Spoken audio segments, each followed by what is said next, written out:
बेटा? कैसे हैं आप सब? आज हम आपके सामने lecture number 36 CA foundation chapter number 8 basic concepts of differential and calculus.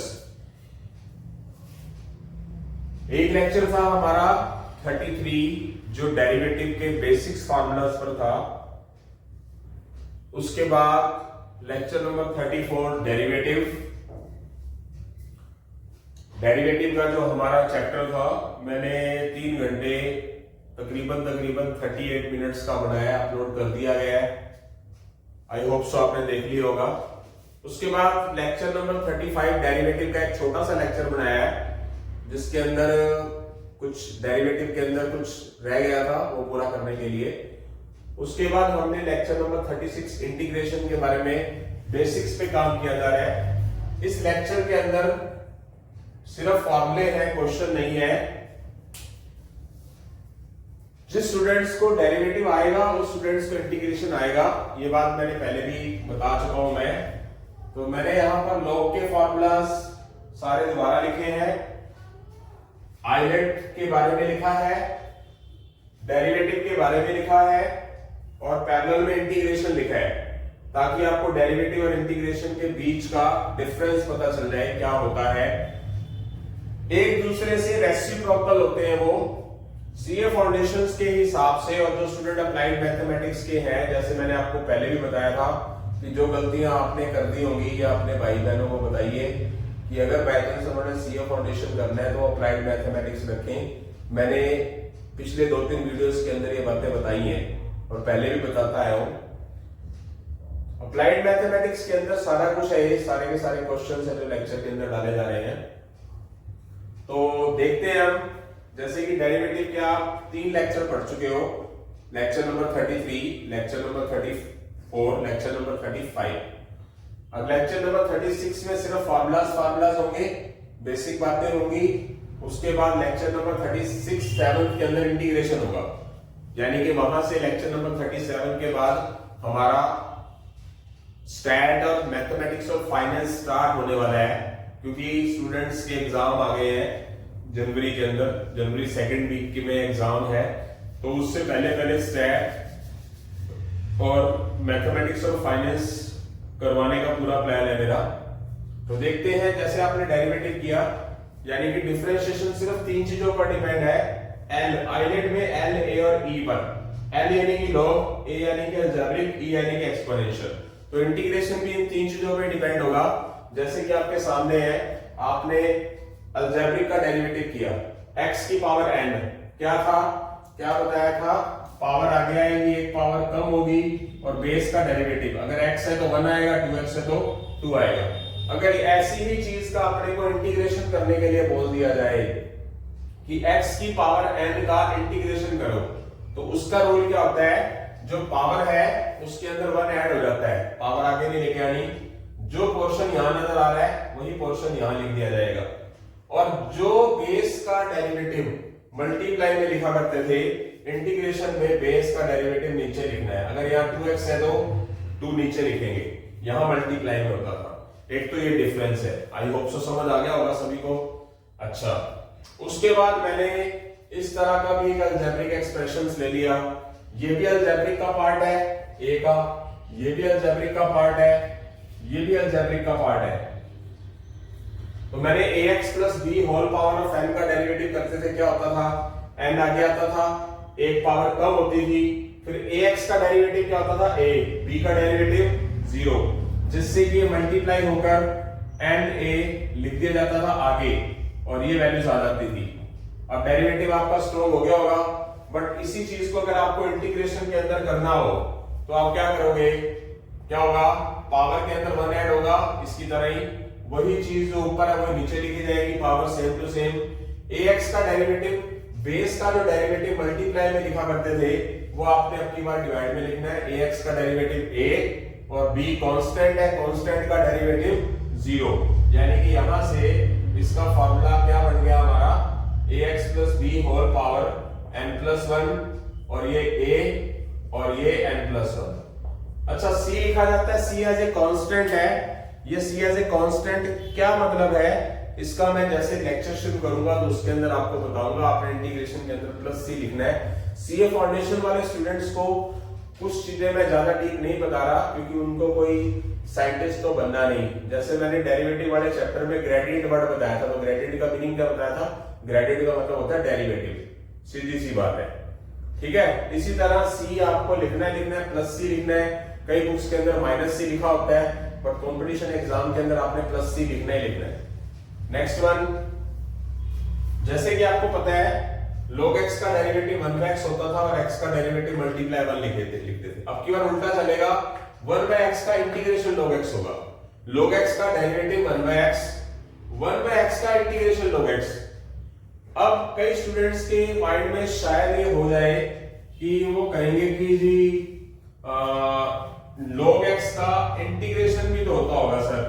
होता है, पर ये अभी मैं बताना उचित नहीं समझता। इस चीज को एक बार के लिए आपको क्या करना पड़ेगा, थोड़ा सा एक बार होल्ड में रखना पड़ेगा, क्योंकि इसके लिए log x के इंटीग्रेशन निकालने के लिए काइलेट फॉर्मूला लगेगा। अभी समझ नहीं आएगा, इंटीग्रेशन के जब क्वेश्चन कराए जाएंगे तब समझ आएगा।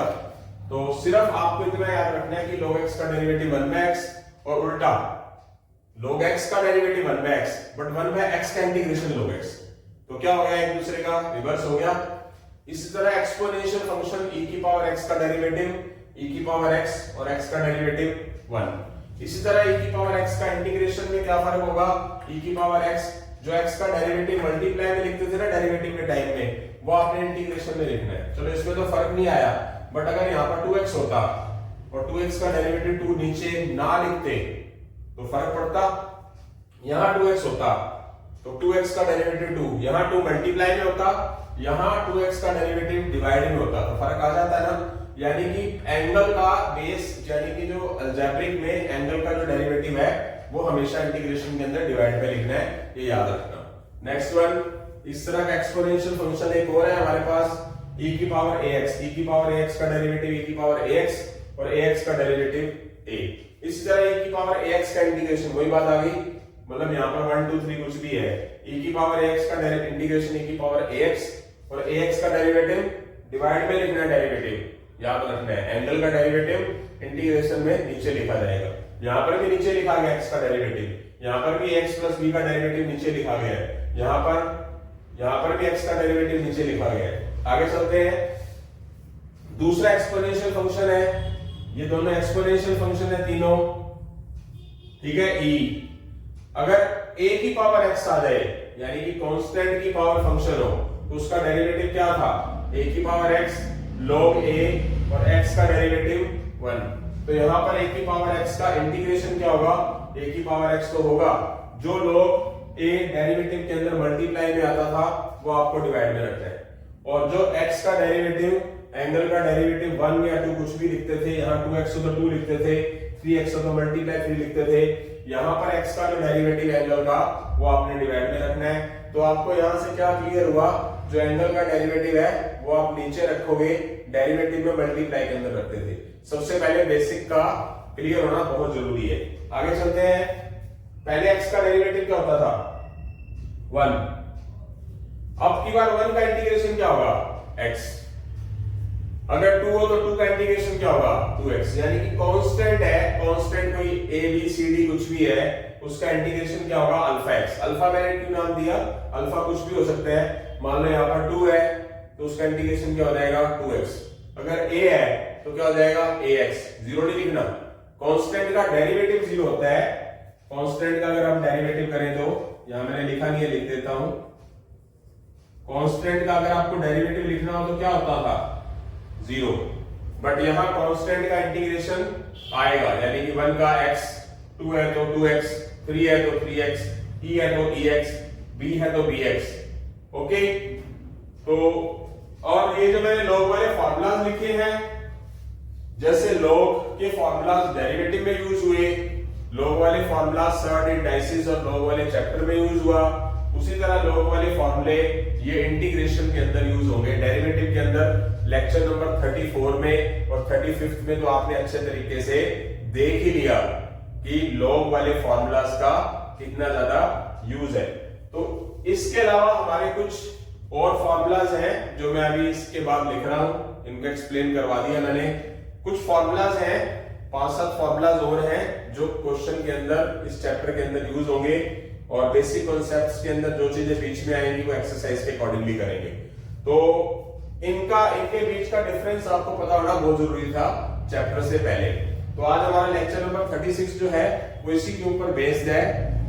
37 के अंदर इंटीग्रेशन के क्वेश्चन होंगे बेटा, कि जो एक सिंगल एग्जांपल मैंने, अगर आप बुक उठा के देख सकते हो, मैंने आईसीआई की बुक के अंदर बुक के सारे एग्जांपल और सारे क्वेश्चन कराए। एक सिंगल एग्जांपल, सिंगल क्वेश्चन नहीं छोड़ा मैंने, आप टैली कर लेना चाहिए। बल्कि उसके अलावा मैंने कुछ एक्स्ट्रा क्वेश्चन उठा के करवाए हैं, ये भी आप टैली कर लेना। अब 37th लेक्चर के अंदर भी क्या होगा, इंटीग्रेशन के सारे एग्जांपल और सारे के सारे क्वेश्चन होंगे। तो कुछ फॉर्मूलाज और रह गए हैं, वो भी हमें बताएंगे अभी आपको। 8 फॉर्मूलाज मैंने आपको बता दिए हैं। बाकी जैसे मैंने आपको लेक्चर नंबर 34 इस चैप्टर का बेसिक डेरिवेटिव कराया, जब मैंने बेसिक लेक्चर डाला तो आपने उस लेक्चर को अटेंड किया तो उतना समझ नहीं आया होगा। बट मैंने जब उसके 37 से 40 क्वेश्चन के करीब 37 क्वेश्चंस करवाए थे, तो 37 क्वेश्चंस कराए, उसके पार्ट भी थे, तो तकरीबन 50 क्वेश्चन उस लेक्चर के अंदर हुए। तो फिर जाके कहीं आपको कॉन्फिडेंस आया, और मैंने, आप अपनी बुक उठाइए तो मैंने उसके अंदर क्या किया, एक जैसे क्वेश्चन पहले डाले, उसके अंदर मिक्स किया हुआ है सारा कुछ।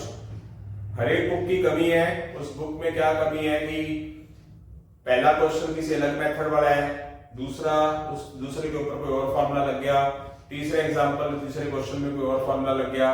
तो मैंने आपको सीरियल वाइज एक जैसे क्वेश्चन ही कराए हैं, फिर उसके बाद दूसरी तरह के क्वेश्चन कराए हैं, फिर तीसरी तरह के क्वेश्चन कराए हैं। तो डेरिवेटिव के फॉर्मूला वाला लेक्चर लगाने से आपको वो चीज समझ नहीं आई, पर डेरिवेटिव के क्वेश्चन जब किए, फॉर्मूलाज उसके अंदर अप्लाई किए, तो आपको समझ आ गया।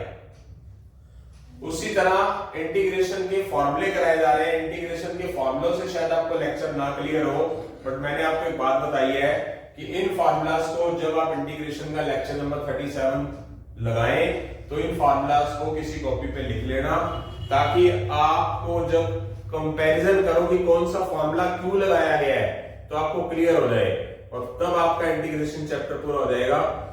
मतलब 4 लेक्चरों से आपका 4 नंबर का काम पूरा होता है। ये बात छोटी नहीं है, बहुत बड़ी बात है।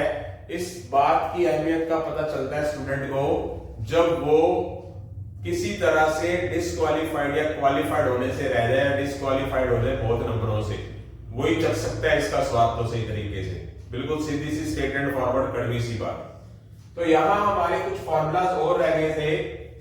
तो 1/x² माइनस a², इस टाइप की कोई चीज हो, यानी कि यहां पर x ही हो, यहां पर a कुछ भी हो सकता है, a मीनिंग 2, 3, 4, तो उसका फॉर्मूला होगा 1/2a log x minus a by log x plus a। यही चीज उल्टी हो गई, ये माइनस वाला a² प्लस का a² हो गया, प्लस का x² माइनस का x² हो गया, तो लिखा तो 1/2a ही, बट यहां पर x माइनस a है, तो यहां पर a प्लस x हो गया और a माइनस x हो गया। याद क्या करना है कि अगर हमारे पास अलजेब्रिक का स्क्वायर और कांस्टेंट का स्क्वायर हो तो फॉर्मूला ये लगाना है, अगर कांस्टेंट के स्क्वायर में से अलजेब्रिक का स्क्वायर माइनस हुआ तो formula a plus x a minus x लगाना है। अगर रूट के अंदर आ गया और प्लस के अंदर है तो log x प्लस जो चीज यहां सारी की सारी नजर आ रही है वो यहां लिख देनी है, आपको क्रैम ही करना है।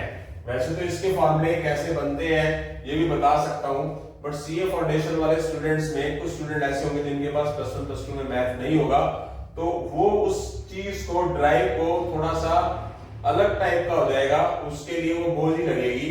इसलिए इस जगह पे आप क्या करें, सीए फाउंडेशन वाले स्टूडेंट इनको क्रैम करें, क्रैम से चल जाएगा काम। जो चीज यहां प्लस थी वो माइनस हो जाए तो log x सेम, जो चीज यहां पर है वही log में यहां पर आएगी, देख सकते हैं। अगर एक्सपोनेंशियल के अंदर f of x एक फंक्शन दिया है, उसका डेरिवेटिव साथ में प्लस में दिया है, तो उसका फॉर्मूला क्या होगा, e की पावर x और फंक्शन। जब मैं इसको क्वेश्चनों के अंदर अप्लाई करूंगा ना, तो क्वेश्चन कैसे कराऊंगा, log डेरिवेटिव और इंटीग्रेशन के फॉर्मूला सारे बोर्ड पे होंगे, जैसे पिछली बार थे, इंटीग्रेशन वाले भी होंगे, डेरिवेटिव वाले भी होंगे, log वाले भी होंगे, और बीच में क्वेश्चन हुआ करेगा। तो सवाल ही पैदा नहीं होता कि आपको समझ रहा है, सब कुछ समझ आएगा। इसी तरह जो चीज नीचे थी ना 1 बाय समथिंग, ये देखिए जरा फॉर्मूला नंबर 11 में डायरेक्ट ऊपर आ जाए। जो चीज यहां आपको कहां नजर आ रही थी, नीचे नजर आ रही थी 1 बाय समथिंग, वो सिर्फ ऊपर ही पड़ी हो सिर्फ। तो वो फॉर्मूले लुक लाइक इस तरीके से होंगे। सबसे बड़ी बात, अगर ये चीज ऊपर नजर आ रही है तो ये वाला सारा का सारा पोर्शन आपको यहां नजर आ रहा है। अगर ये चीज इस 12th के हिसाब से यहां ऊपर पड़ी है तो ये सारा का सारा पोर्शन यहां नजर आ रहा है। सबसे बड़ी बात तो ये रट्टा लग गया। जो चीज यहां पर रूट एक्स स्क्वायर प्लस ए स्क्वायर है तो यहां नजर आ रही है, जो चीज यहां रूट एक्स स्क्वायर माइनस ए स्क्वायर तो यहां नजर आ रही है। बस आपको याद रखना है तो क्या रखना है, x बाय 2 लगाना है इसके साथ और इसके साथ, और इनके साथ, इन दोनों के साथ a स्क्वायर बाय 2 और a स्क्वायर बाय 2 लगाना है। अगर यहाँ x square minus a square है तो यहाँ माइनस का आएगा। अगर कांस्टेंट टर्म माइनस की है तो कांस्टेंट वाला माइनस का आएगा। अगर कांस्टेंट टर्म प्लस की है तो कांस्टेंट वाला a स्क्वायर प्लस का आएगा। ये क्रैमिंग है, मजबूरी है मेरी, अदरवाइज मैं नॉन मेडिकल वाले स्टूडेंट्स को ड्राइव करके बताता हूँ हर एक चीज। ठीक है, आपको ड्राइव करके क्यों नहीं बता रहा, हर एक चीज का रीजन होता है। तो यहां से हमारे सारे इंटीग्रेशन के फॉर्मूलाज हो चुके हैं। आपने अब u इंटू v डेरिवेटिव पढ़ा था, डेरिवेटिव के अंदर आपने पढ़ लिया कौन सा फॉर्मूला लगता था, प्रोडक्ट रूल के हिसाब से। प्रोडक्ट रूल कौन सा लगता था, u as it is derivative of v plus v as it is integration of u। I think so पता होगा आपको। इस तरह u और v का इंटीग्रेशन करना हो तो उसका रूल होता है u as it is integration of v, इसको आइलैंड वाले फॉर्मूले के हिसाब से रीअरेंज करना है। यानी कि लोग पहले जबरिक बाद में है तो उसको अरेंज कर लेंगे। कोई एक फंक्शन लॉग वाला होगा, कोई एक फंक्शन एक्सपोनेंशियल वाला होगा। Minus capital integration, capital integration मतलब इसका इंटीग्रेशन करना नहीं है, छोड़ना है। u का डेरिवेटिव, v का इंटीग्रेशन, कैलकुलेशन करने पर जो आएगा ना वो इंटीग्रेशन ये वाला अब यूज करना है पूरे का।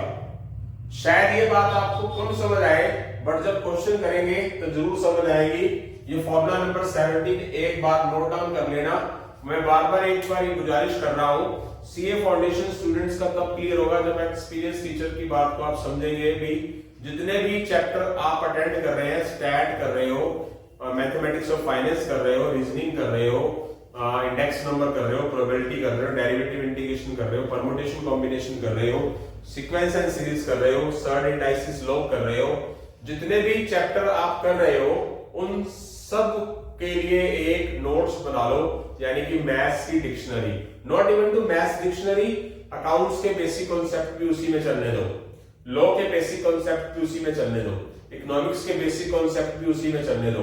वो एक हमारी बुकलेट बनेगी जो आपकी एक मैराथन क्लास लगा के आप अपनी खुद की, यानी कि आपके 4-5 दिन पढ़े होंगे, 4-5 दिन पढ़े होंगे, सिर्फ उसी को पढ़ो, क्योंकि उसी से ही तो क्वेश्चन होने हैं, समझने की कोशिश करनी है। तो आज का हमारा लेक्चर इस बेसिक कॉन्सेप्ट के ऊपर ही छोटा सा लेक्चर था, 20-25 मिनट का ही, क्योंकि कल हम इंटीग्रेशन के ऊपर काम करेंगे। इंटीग्रेशन का चैप्टर कल डाल दिया जाएगा, तो इनके ऊपर ही इंटीग्रेशन चलेगा। कल आपको जब बोर्ड पे कराया जाएगा तो इंटीग्रेशन, डेरिवेटिव और लॉग के फॉर्मूलाज दोनों साइड लिखे हुए नजर आएंगे और बीच में क्वेश्चन होंगे, ताकि आपको बताया जाए ये वाला फॉर्मूला लगा, क्यों लगा, किस लिए लगा। ओके बेटा, तो ध्यान से इस लेक्चर को अटेंड करने के बाद कल के लिए तैयार रहना। फॉर्मूलाज आपको कुछ हद तक याद होने चाहिए। तो इसी के साथ अलविदा लेते हैं। जय हिंद, जय श्री राम।